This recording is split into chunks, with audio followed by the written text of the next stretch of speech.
Salut, c'est la team, c'est Nicolas qui vous parle. Aujourd'hui on va parler de l'interaction faible. L'interaction faible est une des plus faibles forces fondamentales de la physique, seulement plus forte que la gravité. Cette interaction est la plus petite portée de toutes, entre 10 puissance moins 17 mètres et 10 puissance moins 18 mètres. C'est pour ça que cette force n'agit que dans le noyau des atomes. Ça c'est dû à la masse des particules qui portent la force faible, les bosons W- et plus et les bosons Z. Comme ces bosons sont très massifs, de 86 à 97 fois la masse d'un proton, cette très grande masse leur cause d'être instables. C'est pour ça qu'on peut jamais observer les bosons W et Z, mais on peut observer leurs effets. Tiens, l'effet des bosons W et Z, parlons-en. Ces bosons permettent de changer un proton en un neutron ou l'inverse, moi je trouve ça fou. Et ils font ça en changeant la saveur d'un quark. Il y a 6 saveurs de quark, down, up, strange, charm, bottom, top.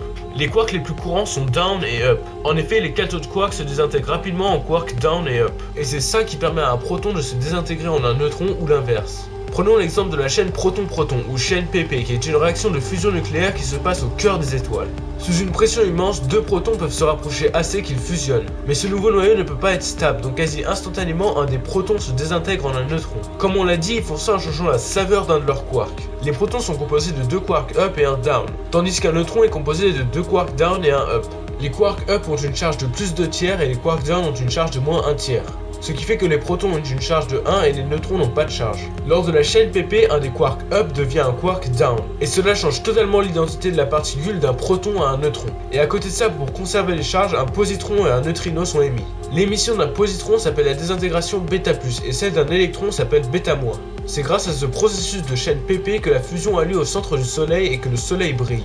Mais il y a une autre application connue de l'interaction faible, c'est la datation au carbone 14. En effet, l'atome de carbone 14 n'étant pas stable, avec le temps il se transforme en azote 14. On calcule donc le rapport entre le nombre d'atomes de carbone 14 et le nombre d'atomes de carbone normaux. Et plus ce rapport est faible, plus l'objet est vieux.